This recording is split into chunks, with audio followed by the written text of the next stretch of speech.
कालरात्रि माता को देवी दुर्गा के 9 रूपों में से 7वां स्वरूप कहा गया है। नवरात्र के 7वें दिन माता के इसी रूप को ध्यान में रखकर इनकी पूजा की जाती है। देवी का यह नाम उनके स्वरूप के कारण से ही है। इस स्वरूप में माता का वर्ण काजल के समान काला है। कथा है कि शुंभ और निशुंभ और उनकी सेना को देखकर देवी को भयंकर क्रोध आया और इनका वर्ण श्याम मल हो गया। इसी श्यामल स्वरूप से देवी कालरात्रि का प्राकट्य हुआ। देवी की कालरात्रि की 4 भुजाएं हैं। ऊपर की दाहिनी भुजा से माता भक्तों को वर प्रदान करती हैं और निचली दाएं भुजा से अभय देती हैं, जबकि बाएं भुजा में माता खड्ग और कटीला मूसल धारण करती हैं। कहीं कहीं माता के हाथों में खड्ग और कटोरी भी बताया जाता है। माता कालरात्रि के बाल खुले हुए हैं और गले में विद्युत की माला शोभा पा रही है, जिसकी चमक से ऐसे प्रतीत होता है कि बिजली चमक रही हो। क्रोध में माता की नासिका से अग्नि धधकती है। माता कालरात्रि का वाहन गंधर्व है। माता कालरात्रि के इस भयंकर स्वरूप को देखकर असुर और नकारात्मक शक्तियां भयभीत होती हैं, लेकिन माता कालरात्रि भक्तों पर परम अनुकंपा दर्शाने वाली हैं। भक्तों के लिए सुलभ और ममतामयी होने की वजह से माता को शुभंकरी भी कहा जाता है। देवी भागवत पुराण के अनुसार देवी कालरात्रि ने युद्ध में चंड मुंड के बालों को पकड़कर खड्ग से उसके सिर को धड़ से अलग कर दिया। देवी ने चंड मुंड के सिर को लाकर देवी कौशिकी से कहा, मैंने चंड मुंड के नाम के इन 2 पशुओं का सिर काटकर तुम्हारे चरणों में भेंट किया है। अब युद्ध में तुम स्वयं शुंभ और निशुंभ का वध करो। देवी ने प्रसन्न होकर कालरात्रि से कहा कि चंड मुंड का वध करने के कारण आज से तुम्हें भक्तगण चामुंडा देवी के नाम से भी पुकारेंगे। इसलिए देवी कालरात्रि को चामुंडा देवी भी कहा जाता है। देवी कालरात्रि का पिंगला नाड़ी पर अधिकार माना जाता है। यह देवी तमाम सिद्धियों को प्रदान करने वाली हैं। इनकी साधना से भविष्य में देखने की क्षमता का विकास होता है। मन से भय का नाश होता है। देवी कालरात्रि अपने भक्तों को भोग और मोक्ष प्रदान करती हैं। नवरात्रि के 7वें दिन देवी को खीर का भोग लगाना चाहिए। ऋतुफल भी माता को अर्पित कर सकते हैं। संध्या काल में माता को खिचड़ी का भोग लगाना चाहिए। देवी की पूजा करने से पहले उनका ध्यान करते हुए यह मंत्र बोलना चाहिए। एक वेणी जपा कर्णपूरा नग्ना खरा स्थिता लंबोष्टि कर्णिका कर्णी तेल अभ्यक्त शरीरिणी वाम पादोलल सल्लोहलता कंटकभूषणा वर्धन मूर्धध्वजा कृष्णकाल रात्रि करी। माता कालरात्रि की पूजा में लाल गुड़हल के फूलों का विशेष महत्व है।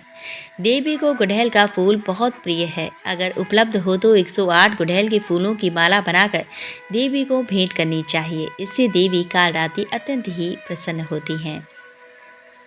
महाकाल की काली। काली का अर्थ है समय और काल। काल जो सभी को अपने में निगल जाता है। भयानक अंधकार और शमशान की देवी। वेद के अनुसार समय की ही आत्मा ही समय है। माँ कालिका की उत्पत्ति धर्म की रक्षा है और पापी राक्षसों का विनाश करने के लिए हुई है। काली को माता जगदम्बा की महामाया कहा गया है। माँ ने सती और पार्वती के रूप में जन्म लिया था। सती रूप में ही उन्होंने 10 महाविद्याओं के माध्यम से अपने 10 जन्मों की शिव को झांकी दिखा दी थी। माँ दुर्गा ने कई जन्म लिए थे। उनमें से 2 जन्मों की कथाएं ज़्यादा प्रसिद्ध हैं। पहला जब उन्होंने राजा दक्ष के यहाँ सती के रूप में जन्म लिया था और फिर वे यज्ञ की आग में कूदकर भस्म हो गई थीं। दूसरा जब उन्होंने पर्वतराज हिमालय की पुत्री के रूप में जन्म लिया, तब वे पार्वती कहलाईं। दक्ष प्रजापति ब्रह्मा के पुत्र थे। उनकी दत्तक पुत्री थी सती, जिन्होंने तपस्या करके शिव को अपना पति बनाया। लेकिन शिव की जीवन शैली दक्ष को बिल्कुल ही नापसंद थी। शिव और सती का अत्यंत सुखी दाम्पत्य जीवन था, पर शिव को विजित करने का ख्याल दक्ष के दिल से नहीं गया था। इसी मंशा से उन्होंने एक यज्ञ का आयोजन किया, जिसमें शिव और सती को छोड़कर सभी देवी देवताओं को आमंत्रित किया गया। जब सती को इसकी सूचना मिली तो उन्होंने उस यज्ञ में जाने की ठान ली। शिव से अनुमति मांगी तो उन्होंने साफ मना कर दिया। उन्होंने कहा कि जब हमें बुलाया ही नहीं है तो हमें नहीं जाना चाहिए। सती ने कहा कि मेरे पिता हैं तो मैं तो बिन बुलाए भी जा सकती हूँ, लेकिन शिव ने उन्हें वहाँ जाने से मना किया तो माता सती को क्रोध आ गया और क्रोधित होकर वे कहने लगी, मैं दक्ष यज्ञ में जाऊंगी और उसमें अपना हिस्सा लूंगी, नहीं तो उसका विध्वंस कर दूंगी। वे पिता और पति के इस व्यवहार से इतनी आहत हो गई थी कि उन्होंने क्रोध से उनकी आंखें लाल हो गईं। वे उग्र दृष्टि से शिव को देखने लगी, उनके होंठ फड़फड़ाने लगे। फिर उन्होंने भयानक अट्टहास किया। शिव भयभीत हो गए, वे इधर उधर भागने लगे। उधर क्रोध से सती का शरीर जलकर काला पड़ गया। उनके इस विकराल रूप को देखकर शिव तो भाग चले, लेकिन जिस दिशा में वे जाते वहाँ एक भयानक देवी उनका रास्ता रोक देती। वे 10 दिशाओं में भागे और 10 देवियों ने उनका रास्ता रोका और अंत में सभी काली में मिल गईं। हारकर शिव सती के सामने आ खड़े हुए। उन्होंने सती से पूछा, कौन है ये? सती ने बताया, ये मेरे 10 स्वरूप हैं। आपके सामने खड़ी कृष्ण रंग की काली है, आपके ऊपर नीले रंग की तारा है, पश्चिम में छिन्नमस्तका, बाएं भुवनेश्वरी, पीठ के पीछे बगलामुखी, पूर्व दक्षिण में धूमावती, दक्षिण पश्चिम में त्रिपुर सुंदरी, पश्चिम उत्तर में मातांगी तथा उत्तर पूर्व में षोडशी है, और मैं खुद भैरवी रूप में अभय दान देने के लिए आपके सामने खड़ी हूँ। माता का यह विकराल रूप देख शिव भी कुछ न कह पाए और वे दक्ष यज्ञ में चली गईं। दुखों को दूर करती है काली। 10 महाविद्याओं में से साधक महाकाली की साधना को सबसे शक्तिशाली और प्रभावशाली मानते हैं, जो किसी भी कार्य का तुरंत परिणाम देती हैं। साधना को सही तरीके से करने से साधकों को अष्ट सिद्धि प्राप्त होती है। काली की पूजा या साधना के लिए किसी गुरु या जानकार व्यक्ति की मदद लेना जरूरी है। महाकाली को खुश करने के लिए उनकी फोटो या प्रतिमा के साथ महाकाली के मंत्रों का जाप भी किया जाता है।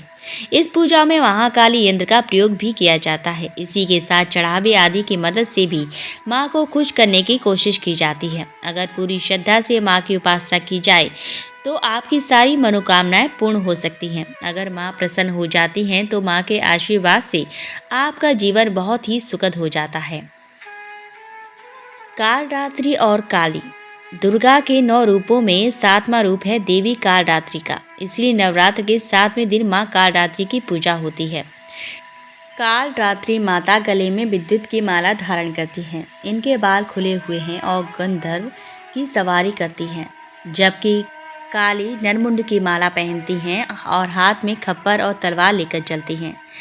काली माता के हाथ में कटा हुआ सिर है, जिससे रक्त टपकता रहता है। भयंकर रूप होते हुए भी माता भक्तों के लिए कल्याणकारी हैं। कालरात्रि माता को काली और शुभंकरी भी कहा जाता है।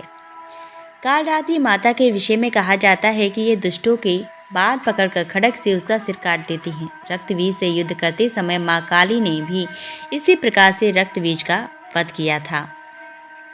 जीवन रक्षक है माँ काली।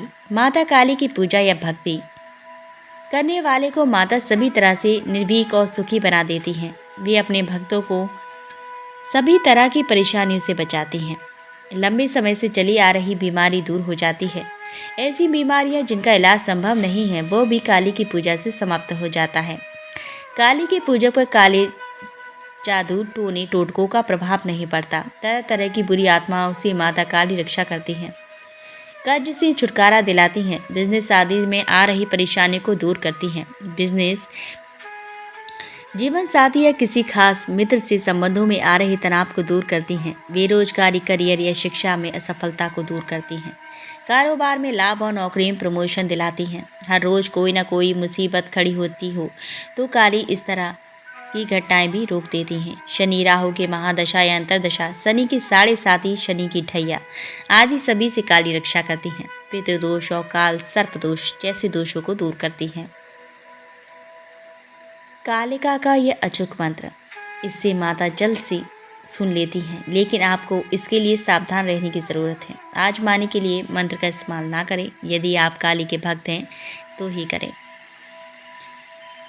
मंत्र है ओम नमो काली कंकाली महाकाली मुख सुंदर जीवह वाली। चार वीर भैरव 84 चार बत्ती पूंजूं पान ए मिठाई। अब बोलो काली की दुहाई। इस मंत्र का प्रतिदिन 108 बार जप करने से आर्थिक लाभ मिलता है। इससे धन संबंधी परेशानियां दूर हो जाती हैं। माता काली की कृपा से सब काम संभव हो जाते हैं। 15 दिन में एक बार किसी भी मंगलवार या शुक्रवार के दिन काली माता को मीठा पान व मिठाई का भोग लगाते रहें। रक्त बीज का पद। ब्रह्मा जी के शरीर से ब्राह्मी, विष्णु से वैष्णवी, महेश से महेश्वरी और अंबिका से चंडिका प्रकट हुई। पल भर में सारा आकाश असंख्य देवियों से आच्छादित हो उठा। ब्राह्मणी ने अपने कमंडल से जल छिड़का जिससे राक्षस तेजहीन होने लगे। वैष्णवी अपने चक्र से, महेश्वरी अपने त्रिशूल से, इंद्राणी वज्र से और सभी देवियां अपने अपने आयुधों से आक्रमण कर रही थीं। राक्षस सेना भागने लगी। तब रक्तबीज ने राक्षसों को धिक्कारा कि वे स्त्रियों से डरकर भाग रहे हैं। रक्तबीज हमला करने आया तो इंद्राणी ने उस पर शक्ति चलाई जिससे उसका सिर कट गया और रक्त भूमि पर गिरा। किंतु पूर्व वरदान के प्रभाव से उस रक्त से फिर एक रक्तबीज उठ खड़ा हुआ और अट्ठास करने लगा। जैसे ही शक्तियां उसे मारती उसके रक्त से और असुर उठ खड़े होते। जल्द ही असंख्य रक्तबीज सब ओर दिखने लगे। माँ चंडिका ने श्री काली से कहा कि इसका रक्त भूमि पर गिरने से रोकना होगा जिससे और रक्तबीज ना जन्मे। देवी काली ने कहा कि आप सब इन्हें मारें, मैं एक बूंद रक्त भी भूमि पर ना पड़ने दूंगी। और ऐसा ही हुआ। जल्द ही सारे नर रक्तबीज युद्ध में मारे गए। तब रक्तबीज समझ गया कि काली उन्हें पुनर्जीवित नहीं होने दे रही है तो वह चंडिका को मारने दौड़ा। तब चंडिका ने उसे मार दिया और काली ने रक्त को भूमि पर ना गिरने दिया। देवता चंडिका की जय जयकार करने लगे। महाकाली की उत्पत्ति कथा। श्री मार्कंडेय पुराण एवं दुर्गा सप्तशती के अनुसार काली माँ की उत्पत्ति जगत जननी माँ अम्बा के ललाट से हुई थी। कथा के अनुसार शुंभ निशुंभ दैत्यों के आतंक का प्रकोप इस कदर बढ़ चुका था कि उन्होंने अपने बल, छल एवं महाबली असुरों द्वारा देवराज इंद्र सहित अन्य समस्त देवता गणों को निष्कासित कर स्वयं उनके स्थान पर आकर उन्हें प्राण रक्षा हेतु भटकने के लिए छोड़ दिया। दैत्यों द्वारा आतंकित देवों को ध्यान आया कि महिषासुर के इंद्रपुरी पर अधिकार कर लिया है। तब दुर्गा ने ही उनकी मदद की थी। तब वे सभी दुर्गा का आवाहन करने लगे। उनके इस प्रकार आवाहन से देवी प्रकट हुई। चंड मुंड के इस प्रकार मारे जाने एवं अपनी बहुत सारी सेना का संहार हो जाने पर दैत्यराज शुंभ ने अत्यधिक क्रोधित होकर अपनी संपूर्ण सेना को युद्ध में जाने की आज्ञा दी तथा कहा कि आज 86 उदा युद्ध नामक दैत्य सेनापति एवं कुंभ दैत्य के 84 सेना नायक अपनी वाहिनी से घिरे हुए युद्ध के लिए प्रस्थान करें। कोटि बोरिक कुल के 50, धौम्र कुल के 100 असुर सेनापति मेरे आदेश पर सेना एवं कालक त्योहार मौर्य व काल के असुरों सहित युद्ध के लिए कूच करे। अत्यंत क्रूर दुष्टचारी असुर राज शुंभ अपने साथ शेष असुरों वाली महासेना लेकर चल पड़ा। उसकी भयानक दैत्य सेना को युद्ध स्थल में आता देखकर देवी ने अपने धनुष से ऐसी टंकार दी कि उसकी आवाज से आकाश व समस्त पृथ्वी गूंज उठी। पहाड़ों में दरारें पड़ गईं। देवी के सिंह ने भी दहाड़ा प्रारंभ किया। फिर जगदम्बिका ने घंटे के स्वर से उस आवाज को दुगना बढ़ा दिया। धनुष सिंह एवं घंटे की ध्वनि से समस्त दिशाएं गूंज उठी। भयंकर नाद को सुनकर सुसेना ने देवी के सिंह को और मां काली को चारों ओर से घेर लिया। तदंतर असुरों के संहार एवं देवगणों के कष्ट निवारण हेतु परम पिता ब्रह्मा जी, विष्णु, महेश, कार्तिकेय, इंद्र आदि देवताओं की शक्तियों ने रूप धारण कर लिए और समस्त देवों की शरीर से अनंत शक्तियां निकलकर अपने पराक्रम एवं बल के साथ मां दुर्गा के पास पहुंची। तत्पश्चात समस्त शक्तियों से घिरे शिवजी ने देवी जगदम्बा से कहा, मेरी प्रसन्नता हेतु तुम इस समस्त दानव दलों का सर्वनाश करो। तब देवी जगदम्बा के शरीर से भयानक उग्र रूप धारण किए चंडिका देवी शक्ति रूप में प्रकट हुई। उनके स्वर में सैकड़ों गीदड़ों की भांति आवाज आती थी। असुराज शुंभ निशुंभ क्रोध से भर उठे। वे देवी कात्यायनी की ओर युद्ध हेतु बढ़ी। अत्यंत क्रोध में चूर उन्होंने देवी पर बाण, शक्ति, शूल, फरसा, ऋषि आदि अस्त्र शस्त्रों द्वारा आरंभ किया। देवी ने अपने धनुष से टंकार की और अपने बाणों द्वारा उनके समस्त अस्त्रों शस्त्रों को काट डाला जो उनकी ओर बढ़ते जा रहे थे। माँ काली भी फिर उनके आगे आगे शत्रुओं को अपने शूल आदि के प्रहार द्वारा विदीर्ण करती हुई वह खड्वांग से कुचलती हुई समस्त युद्ध भूमि में विचरने लगी। सभी राक्षसों चंड मुंड आदि को मारने के लिए बाद उसने रक्तबीज को भी मार दिया। शक्ति का यह अवतार एक रक्तबीज नामक राक्षस को मारने के लिए हुआ था। फिर शुंभ निशुंभ का वध करने के बाद भी जब काली माँ का गुस्सा शांत नहीं हुआ, तब उनके गुस्से को शांत करने के लिए भगवान शिव उनके रास्ते में लेट गए और काली माँ का पैर उनके सीने पर पड़ गया। शिव पर पैर रखते ही माता का क्रोध शांत होने लगा। तो प्रेम से बोलो जय माता की।